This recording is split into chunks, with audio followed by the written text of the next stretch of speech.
गत 10 तारिख दिन भारत प्रधानमंत्री 6टी पॉइंट रे जो शक्ति संकट विषय देशवासी को किसी आह्वान देते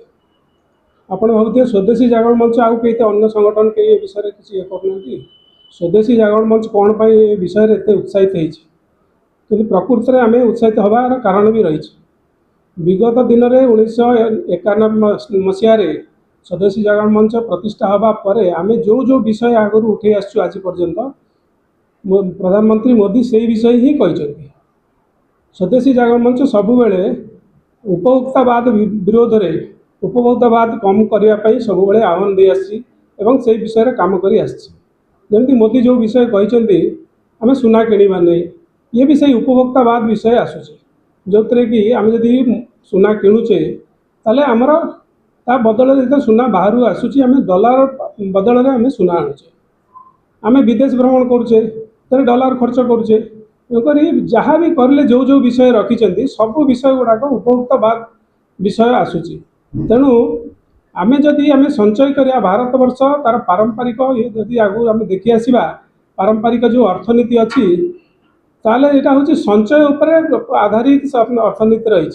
से तो गत 2009 मसीह जो रिसेसन है भारत वर्ष सब अन्य देश मैंने जो दोहली जाते भारत वर्षर किसी ना केवल से संचय विषय नहीं तेणु ए विषय गुड़ा जिते विषय मोदी कहते ए कथाटा को स्वदेशी जागरण मंच स्वागत करुच्ची एवं देशवासी को आह्वान करुच्ची जे आमे जो विषय आगु कही आसलु प्रधानमंत्री से विषय कहते आमे समस्त से विषय पालन करवा भारत वर्ष निश्चित भाव में आगामी दिन में जो संकट हाँपाई जाऊँगी जो युद्ध आधार जो संकट हाँपाई जाऊँगी देश से आमे कम से कम बची जापर। नरेंद्र मोदी जो आह्वान देते ये जो विश्व संकट जो संकट गति करुच्ची जो शक्तिर जो संकट देखा से शक्ति संकट को केमी आम ये विभीषिकार बंचा तापाई किसी स्टेप्स मोदी जी कहते जहाँकि आम अननेसेसरी बाहर विदेश भ्रमण करवा ना अननेसेसरी जो जी दरकार जानवाहन यूज करवा पेट्रोल खर्च कम करवा सुना जहाँकि मिनिमम जहाँ दरकार किणवा ना किणवा ना सुना द्वारा आमर कौन हो वैदेशिक मुद्रार स्थिति सुदृढ़ होमर अर्थनीति दुर्बल हो जैविक सार यूज करवा रासायनिक सार यूज करवा ना ता सहित समस्त को आह्वान देते स्वदेशी चाली चलन को आम आपणा जहाद्वारा आमर अर्थनीति सुदृढ़ हम तारीफ पर बाहर देश मैंने आमको तारीफ पर तारीफ लगे आमको आम अर्थनीति दुर्बल करने चेष्टा करम जदि प्रधानमंत्री